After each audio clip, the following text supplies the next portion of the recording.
नमस्कार दर्शकों, आप सभी का स्वागत है। आप देख रहे हैं इंडिया न्यूज। आपके साथ मैं सृष्टि मिश्रा। समझिए.com में आपका स्वागत है।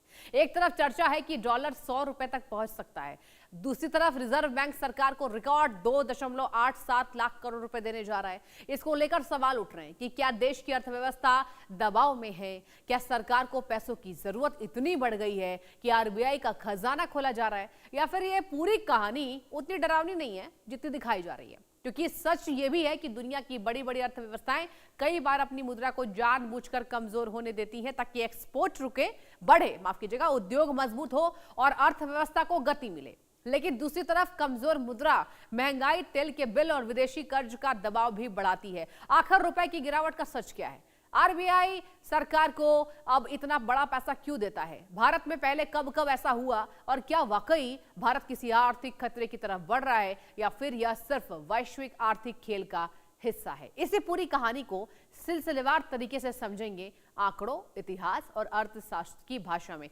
लेकिन बिल्कुल आसान अंदाज में। आज समझिए.com में चर्चा इसी बात को लेकर।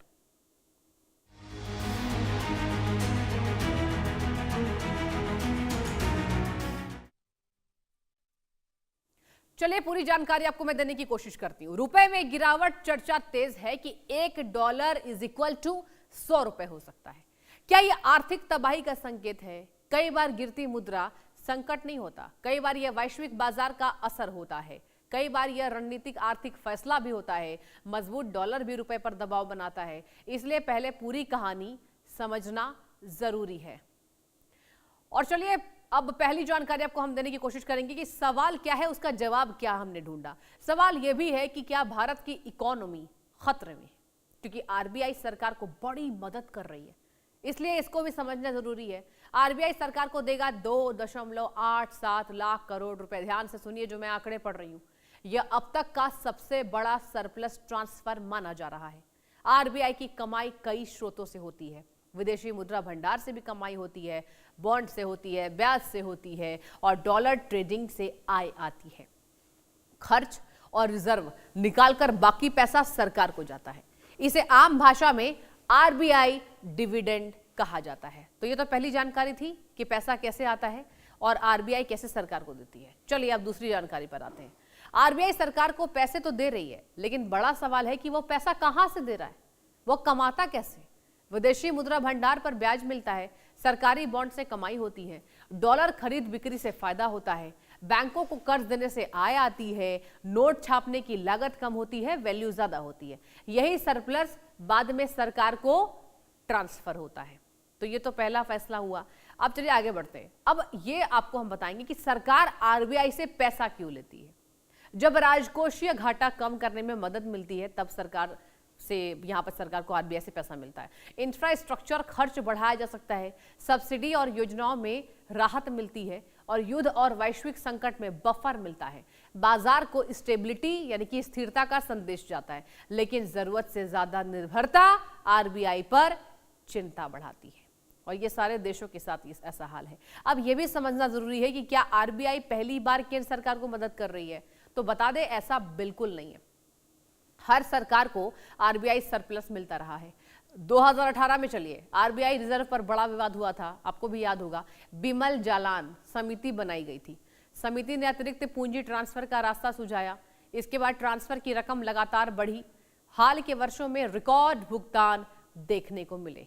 ये हम आपको पहले की कहानी बता रहे हैं। अब इस पर नजर डालते हैं समझिए.com में कि हाल में बड़े आरबीआई ट्रांसफर पर नजर क्या क्या रही। वित्तीय वर्ष 23 में यानी कि 2023 में करीब 87,000 करोड़ रुपए, जहां वित्तीय वर्ष 24 में करीब 2.1 लाख करोड़ रुपए। ये वर्ष वाइज आपको हम बता रहे, ईयर वाइज। वित्तीय वर्ष 25 में करीब 2.69 लाख करोड़ रुपए। वित्तीय वर्ष 26 में आइए करीब 2.87 लाख करोड़ रुपए। यानी सरकार को लगातार बड़ी राहत आरबीआई से भैया मिल रही है, लेकिन इससे खर्च और घाटा प्रबंधन आसान होता है। तो ये तो हमने आपको पहली कड़ी इसकी समझाई। अब आगे बढ़ते हैं। क्या इतना बड़ा ट्रांसफर खतरनाक है? Is this dangerous? इसको लेकर कुछ विशेषज्ञ चिंता भी जता रहे हैं। आरबीआई का सुरक्षा बफर अहम माना जाता है। संकट के समय यही सुरक्षा कवच किसी भी देश की ढाल बनता है। अगर बफर कम हो तो जोखिम बढ़ सकता है, लेकिन आरबीआई कहता है पर्याप्त रिजर्व मौजूद है, इसलिए बहस संतुलन की है, सिर्फ डर की नहीं। यानी कि बहस जो है वो बैलेंस की है, डर की नहीं है। ये तो बात हुई कि आरबीआई से सरकार को मदद की कैसे। अब आप समझिए कि रुपए की गिरावट की कहानी क्या है। सबसे ज्यादा स्ट्रॉन्ग पॉइंट तो ये है, इसको हम आपको सिलसिलेवार तरीके से समझाते चलिए। 1947 में दर्शकों $1 करीब ₹1 के आसपास था। अब अंतर देखिए, आजादी के वक्त भारत पर विदेशी कर्ज लगभग नहीं था। उस दौर में रुपया ब्रिटिश पाउंड सिस्टम से जुड़ा था। शुरुआती वर्षों में डॉलर करीब 3.3 रुपए के आसपास था। 1950 से 60 पर नजर डालते हैं तो दशक में सरकार ने बड़े विकास प्रोजेक्ट शुरू किए, 5 ईयर प्लान बनाया, आयात और विदेशी कर्ज बढ़ने लगे, धीरे धीरे डॉलर की मांग बढ़ी और रुपए पर दबाव आया। अब यही से कहानी शुरू होती है किस बात की? रुपए की लंबी गिरावट की कहानी। तो ये हमने आपको यहाँ पर ईयर वाइज बताया। अब चलिए आगे बढ़ते हैं, कुछ और वर्षों पर नजर डालते हैं। 1966 में दर्शकों क्या हुआ था? पहली बड़ी चोट मिली थी। 62 में चाइना युद्ध हुआ था और 65 में पाकिस्तान युद्ध का असर पड़ा। देश में खाद्यान्न संकट हुआ, विदेशी मुद्रा की कमी बढ़ी और अमेरिका और विश्व बैंक ने आर्थिक सुधार का दबाव हमारे देश पर बनाया। 1966 में रुपए का बड़ा अवमूल्यन किया गया। डॉलर करीब 4.76 रुपए से बढ़कर 7.50 रुपए पहुंचा। यह आजादी के बाद पहला बड़ा करेंसी शॉक था। करेंसी शॉक, जी हाँ, सही सुन रहे हैं आप। विपक्ष ने तब इसे आर्थिक सरेंडर कहा था। विपक्ष तो पहली बार इल्जाम नहीं सरकार पर लगा चुकी है। आगे बढ़ते चलिए। 1993 के बाद क्या बदला? भारत ने फिक्स्ड एक्सचेंज रेट छोड़ दिया, रुपया बाजार आधारित सिस्टम में आ गया। अब डॉलर की कीमत बाजार तय करने लगा और मांग और सप्लाई का असर बढ़ गया। विदेशी निवेश आने जाने से उतार चढ़ाव बढ़ा। आरबीआई सिर्फ ज्यादा गिरावट रोकने लगा। यहीं से रुपया धीरे धीरे और कमजोर होता गया, जो आज हमारा समझिए.com में अहम पहलू है। कैसे कमजोर हुआ? अब रुपया गिरता क्यों है, ये आपको चलिए समझाने की हम कोशिश करते हैं। जब डॉलर की मांग दर्शकों बढ़ती है, जब भारत ज्यादा आयात करता है, खासकर तेल आयात बड़ा कारण है। विदेशी निवेश निकलने पर दबाव बढ़ता है। युद्ध और वैश्विक संकट असर डालते हैं। मजबूत अमेरिकी अर्थव्यवस्था भी वजह बनती है। यही वजह है कि रुपया जो है वो कमजोर होता है। अब सवाल क्या है? सवाल ये है कि क्या कमजोर मुद्रा या रुपया हमेशा कमजोर होता है? इसको भी चलिए समझने की कोशिश करते हैं। जानकार तो ये कहते हैं, मतलब एक्सपर्ट्स ये बताते हैं कि ऐसा नहीं है। कमजोर रुपया एक्सपोर्ट बढ़ा सकता है। आईटी और फार्मा कंपनियों को फायदा मिलता है। आईटी और फार्मा, विदेश से आने वाला पैसा ज्यादा मूल्य देता है। आईटी और फार्मा, पर्यटन और मैन्युफैक्चरिंग को सहारा मिलता है। और चाइना और जापान भी यह रणनीति अपनाते हैं जो भारत अपनाता है। चाइना और जापान। आगे बढ़ते चलिए। कुछ देशों की रणनीति क्या है, मास्टर प्लान क्या होता है? कई देश जानबूझकर मुद्रा को कमजोर रखते हैं ताकि उनके सामान दुनिया में सस्ते दिखें।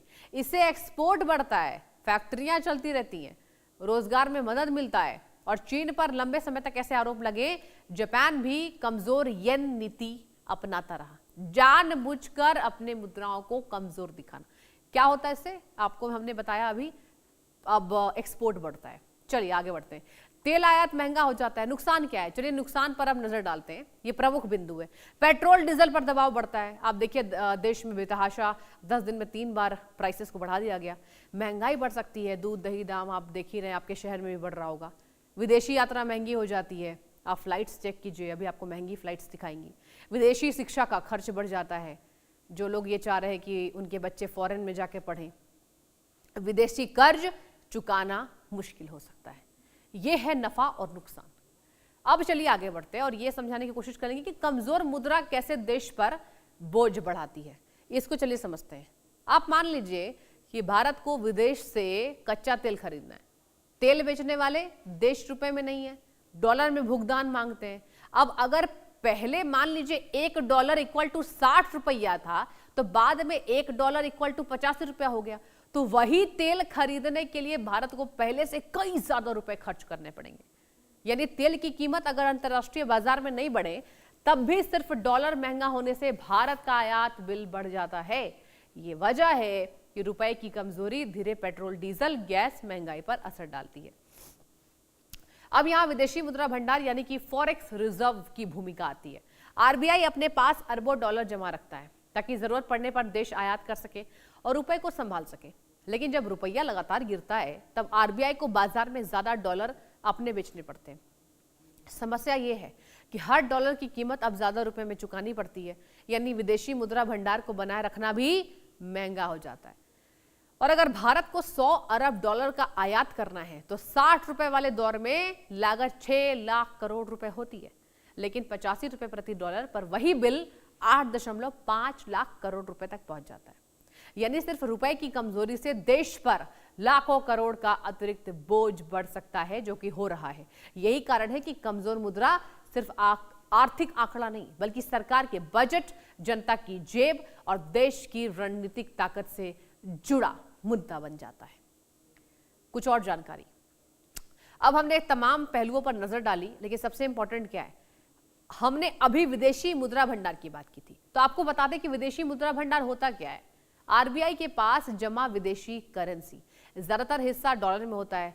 संकट में यही सुरक्षा कवच बनता है। इससे आयात का भुगतान किया जाता है, रुपए को संभालने में मदद मिलती है, विदेशी निवेशक को भरोसा मिलता है। इसे देश की आर्थिक ताकत माना जाता है, जो कि हमारे देश की ताकत है। अब आरबीआई को डॉलर क्यों बेचने पड़ते हैं? जब बाजार में डॉलर की कमी होती है, रुपया तेजी से गिरने लगता है, तब आरबीआई हस्तक्षेप करता है, इंटरवेंशन करता है, विदेशी मुद्रा भंडार से डॉलर बेचता है। इससे रुपए को सपोर्ट मिलता है, लेकिन रिजर्व पर दबाव बढ़ता है। लगातार हस्तक्षेप आपको महंगा भी पड़ सकता है, यानी कि देश को महंगा पड़ सकता है। कुछ और जानकारी। अर्थव्यवस्था बेहद खराब क्यों हुई? अब आपके मन में भी यह सवाल उठ रहा होगा कि क्या भारत की हालत पाकिस्तान या श्रीलंका जैसी है? तो यह भी आपको समझाते हैं। क्या भारत की अर्थव्यवस्था बेहद खराब है? यह बड़ा सवाल है। फिलहाल ऐसा कहना गलत है।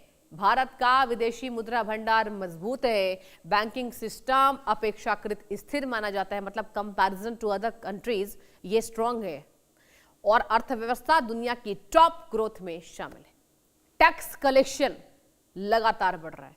यही वजह है कि अपने देश की अर्थव्यवस्था कमजोर नहीं है। यह सरासर गलत है, रॉन्ग। दुनिया में मुद्रा संकट के बड़े उदाहरण क्या दर्शकों? अर्जेंटीना की मुद्रा कई बार ढही है, तुर्की की लीरा में भारी गिरावट आई है, वेनेजुएला के हाइपर इन्फ्लेशन हुआ, श्रीलंका आर्थिक संकट में फंसा, पाकिस्तान का रुपया भी दबाव में रहा। कमजोर अर्थव्यवस्था में मुद्रा तेजी से टूटती है जब तमाम वैश्विक संकट होता नजर आ रहा है। केवल एक देश की यह बात नहीं है। अब सवाल यह है कि अमेरिका का डॉलर इतना मजबूत क्यों है? दुनिया का बड़ा रिजर्व करेंसी है, तेल व्यापार में डॉलर का दबदबा है, वैश्विक निवेशक डॉलर को सुरक्षित मानते हैं। संकट में पैसा अमेरिका की ओर भागता है। अमेरिकी ब्याज दरें भी असर डालती हैं और इसलिए बाकी मुद्राओं पर दबाव आता है और अमेरिका का जो डॉलर है मजबूत है। अब मुख्य सवाल पर आते हैं कि क्या एक डॉलर की कीमत 100 रुपए तक पहुंच सकती है? संक्षेप में कहें तो हाँ, यह बिल्कुल मुमकिन है, पॉसिबल है, लेकिन यह कब होगा, कैसे होगा और इसके पीछे क्या गणित है, आइए चलिए समझते हैं। भारतीय रुपया पिछले कुछ दशकों से डॉलर के मुकाबले लगातार कमजोर हुआ है। रुपए के 100 के आंकड़े को छूने के पीछे मुख्य रूप से 4 बड़े कारण हैं। पहला, महंगाई दर का अंतर। यह अर्थशास्त्र का सबसे बुनियादी नियम है। अगर भारत में महंगाई दर मान लीजिए 5% है, अमेरिका की महंगाई दर मान लीजिए 2% है, तो लगातार ये रहती है, तो रुपए की क्रय शक्ति डॉलर के मुकाबले कम हो जाती है। इस अंतर को पाटने के लिए रुपए का अवमूल्यन होता है, वो स्वाभाविक है। दूसरा संभावित कारण है कच्चे तेल की कीमतें। भारत अपनी जरूरत का लगभग 80% से ज्यादा कच्चा तेल आयात करता है और इसका भुगतान जो है डॉलर में होता है। अगर अंतर्राष्ट्रीय बाजार में कच्चे तेल की कीमतें अचानक बढ़ रही हैं तो भारत को आर्थिक डॉलर बाहर भेजने पड़ेंगे। डॉलर की मांग बढ़ने से रुपया कमजोर होगा और 100 के स्तर की तरफ से तेजी से भागेगा। तीसरा कारण है फेडरल रिजर्व की नीतियां। जब भी अमेरिकी केंद्रीय बैंक यानी यूएस फेड अपनी ब्याज दरों में बढ़ोतरी करता है तो दुनिया भर के निवेशक उभरते हैं। बाजार जैसे भारत से अपना पैसा निकालकर अमेरिका में लगाने लगते हैं क्योंकि वहां उन्हें सुरक्षित और अच्छा रिटर्न मिलता है। भारत से विदेशी मुद्रा बाहर जाने से रुपए पर भारी दबाव बनता है, याद रखिए। चौथा कारण यह है कि व्यापार घाटा होता है। सरल शब्दों में हम विदेश से सामान खरीदते हैं ज्यादा है और बेचते कम है। इस अंतर को पाटने के लिए हमें लगातार डॉलर की जरूरत होती है। अगर हमारा निर्यात नहीं बढ़ा तो आयात बढ़ता गया तो रुपया 100 के मनोवैज्ञानिक स्तर को पार कर सकता है। जैसा कि आपको हमने बताया कि मुद्रा में मजबूती या कमजोरी की समय सीमा तय नहीं होती है। धीरे धीरे गिरावट या मजबूती सामान्य मानी जाती है। सवाल स्पीड का ज्यादा अहम है। अचानक गिरावट ज्यादा खतरनाक होती है, नियंत्रित कमजोरी उतनी डरावनी नहीं होती है। असली चुनौती क्या है, इस पहलू पर नजर डालना सबसे महत्वपूर्ण है। असली चुनौती है दर्शकों रोजगार, निवेश, उत्पादन ज्यादा अहम है। अगर अर्थव्यवस्था तेजी से बढ़ती रहे तो मुद्रा पर दबाव संभाला जा सकता है। मजबूत एक्सपोर्ट बहुत जरूरी होगा, ऊर्जा आयात पर निर्भरता घटानी होगी, तभी रुपया लंबी दौड़ में मजबूत होगा। यानी हमें अपने आयात को घटाना होगा और यही वजह है कि अब रुपया जो है वो जो गिर रहा है वो नहीं होगा, इसमें स्थिरता आएगी। अब उस सवाल का चलिए जवाब ढूंढते हैं कि क्या भारत की इकोनॉमी खतरे में। तो बता दें कि भारत दुनिया की सबसे तेजी से बढ़ती प्रमुख अर्थव्यवस्था में से शामिल है। जीडीपी ग्रोथ तेज है और लगभग 7% की दर है। भारत के पास $600 बिलियन से अधिक का रिजर्व है, जो किसी भी बड़े झटके को झेलने की ताकत देता है। यूपीआई और फिनटेक के मामले में भारत आज ग्लोबल लीडर है। भारत की अपनी 140 करोड़ की आबादी है, इतनी बड़ी उपभोक्ता है कि मंदी का असर कम होता है। दुनिया भर की कंपनियां चीन के विकल्प के रूप में भारत में मैन्युफैक्चरिंग प्लांट लगा रही है, इसलिए खतरे की बात वास्तविक तौर पर फिलहाल नहीं दिखती है। तो क्या अर्थव्यवस्था कमजोर है, क्या जीडीपी कमजोर है? इसका उत्तर है बिल्कुल नहीं। लेकिन रुपया तो कमजोर हो रहा है। फिर भी समझना जरूरी है कि मौजूदा तेल संकट में दुनिया के देशों में क्या हाल है। तेल संकट के कारण कमजोर वैश्विक मुद्राएं, भारतीय रुपया अंतर्राष्ट्रीय बाजार में कच्चा तेल महंगा होने से भारत को ज्यादा डॉलर चुकाने पड़े, जिससे रुपया डॉलर के मुकाबले रिकॉर्ड स्तर पर कमजोर हुआ। जापान अपनी ऊर्जा और तेल का लगभग 90% आयात करता है। तेल संकट के कारण जापान का व्यापार संतुलन बिगड़ा हुआ है। येन ऐतिहासिक निचले स्तर पर पहुंच गया है। तुर्की पहले से ही भारी महंगाई से जूझ रहा था। तेल संकट के दोहरे झटके ने लीरा पूरी तरह क्रैश कर दिया। दक्षिण कोरिया की मजबूत टेक इकोनॉमी भी ऊर्जा की ऊंची कीमतों में प्रभावित हुई है और उनकी मुद्रा वॉन में भारी गिरावट आई है। यूरोपीय संघ का यूरो, रूस, यूक्रेन और मिडिल ईस्ट के तनाव के कारण यूरोप में एनर्जी क्राइसिस हुआ, जिसने यूरो को डॉलर के मुकाबले बेहद कमजोर कर दिया। ये तमाम बड़ी जानकारी हमने आप तक रखी है। कुछ और चली जानकारी पर नजर डालते हैं। करेंसी कमजोर, अर्थव्यवस्था मजबूत बनाने वाले देश चीन में युआन। चीन ने दशकों तक अपनी मुद्रा युआन की कीमत को जानबूझकर डॉलर के मुकाबले कम रखा। इससे चीनी सामान पूरी दुनिया में सबसे सस्ता हो गया और चीन दुनिया का सबसे बड़ा मैन्युफैक्चरिंग और एक्सपोर्ट हब बन गया। जर्मनी में यूरो, जर्मनी को ग्रीस और इटली जैसी कमजोर अर्थव्यवस्था के साथ एक ही करेंसी साझा करनी पड़ती है। इस वजह से यूरो की वैल्यू उतनी मजबूत नहीं हो पाती जितनी अकेले जर्मन मुद्रा की होती है। कमजोर करेंसी का फायदा उठाकर जर्मनी ने दुनिया भर में अपना एक्सपोर्ट रिकॉर्ड स्तर तक बढ़ाया। वियतनाम में क्या हुआ? डोंग, वियतनाम ने अपनी मुद्रा डोंग को डॉलर के मुकाबले जानबूझकर बेहद सस्ता रखा। इसके कारण चीन से बाहर निकलने वाली बड़ी टेक कंपनियां आई, जैसे एप्पल, सैमसंग के लिए वियतनाम सबसे सस्ता और आकर्षक एक्सपोर्ट बेस बना। ये देखिए तमाम देशों की टेक्निक्स, देखिए कि किस तरीके से अपनी मुद्राओं को उन्होंने कमजोरी रखा। दरअसल अर्थव्यवस्था सिर्फ एक आंकड़े से नहीं चलती। डॉलर, रुपया सिर्फ एक संकेतक है। जीडीपी, रोजगार और निवेश भी अहम है। विदेशी मुद्रा भंडार भी देखना जरूरी है। बैंकिंग सिस्टम की मजबूती मायने रखती है। वैश्विक हालात भी असर डालते हैं, इसलिए सिर्फ डर से निष्कर्ष नहीं निकाले जाते। इसलिए निष्कर्ष यही है कि आरबीआई का बड़ा ट्रांसफर राहत भी है, बहस भी है, गिरता रुपया चुनौती भी है, रणनीति भी है। भारत फिलहाल संकट की स्थिति में नहीं दिखता, लेकिन जोखिमों को नजरअंदाज भी नहीं किया जा सकता। आने वाले सालों में वैश्विक हालात अहम रहेंगे और रुपए की असली ताकत अर्थव्यवस्था तय करेगी। ये तमाम बड़ी जानकारी हमने आपको दी। तो कहानी सिर्फ इतनी नहीं है कि डॉलर 100 पहुंच जाएगा या आरबीआई सरकार को लाखों करोड़ दे रहा है। असली कहानी उस आर्थिक संतुलन की है जहां सरकार को विकास भी चाहिए, बाजार को भरोसा भी चाहिए और जनता को राहत भी। कमजोर रुपया हमेशा कमजोरी नहीं होता, लेकिन लगातार दबाव चेतावनी जरूर बन सकता है। आरबीआई का खजाना सरकार को ताकत देता है, मगर उसी आरबीआई की मजबूती भी उतनी ही जरूरी है। इसलिए आने वाले समय में नजर सिर्फ डॉलर पर नहीं है, बल्कि भारत की ग्रोथ, रोजगार, एक्सपोर्ट और आर्थिक फैसलों पर होगी, क्योंकि आखिर में किसी भी देश की मुद्रा उतनी ही मजबूत होती है जितनी मजबूत उसकी अर्थव्यवस्था होती है। तो जितनी मजबूत अर्थव्यवस्था उतनी मजबूत उस देश की मुद्रा। सवाल ये भी जरूरी है कि क्या ऐसे वक्त आएगा जब मुद्रा की तुलना डॉलर से नहीं होगी? तो बता दें कि हाँ, ऐसा वक्त बिल्कुल आ सकता है और इसकी शुरुआत हो चुकी है। हालांकि डॉलर रातों रात गायब नहीं होगा, लेकिन दुनिया एक मल्टीपोलर यानी बहुध्रुवीय व्यवस्था की तरफ बढ़ रही है, जहां डॉलर की मोनोपोली खत्म हो जाएगी। पहली वजह समझिए, करेंसी का लोकलाइजेशन। और भारत और संयुक्त अरब अमीरात अब रुपए और दिरहम में व्यापार कर रही है।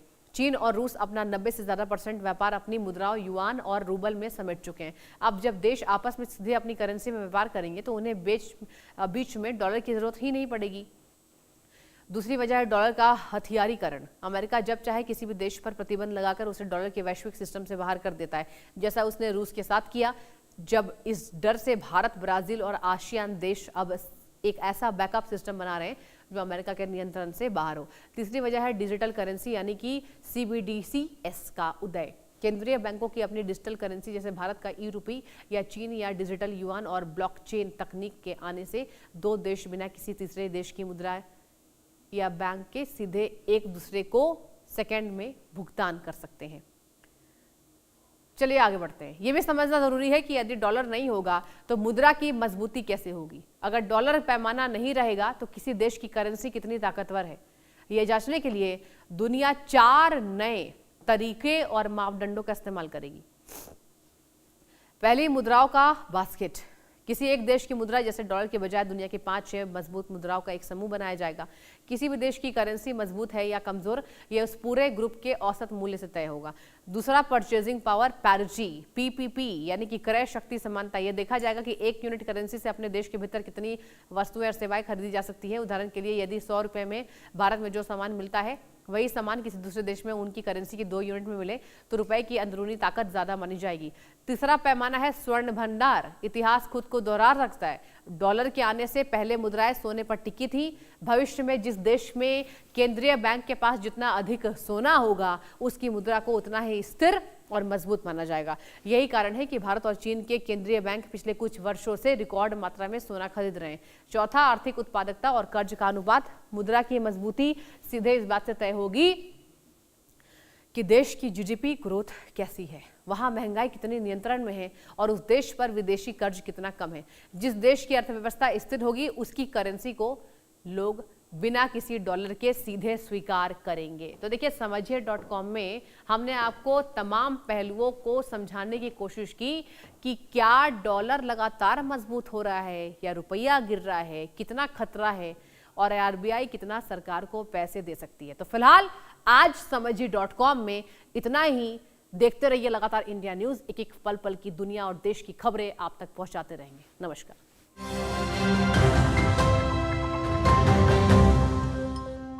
Presented by Chennai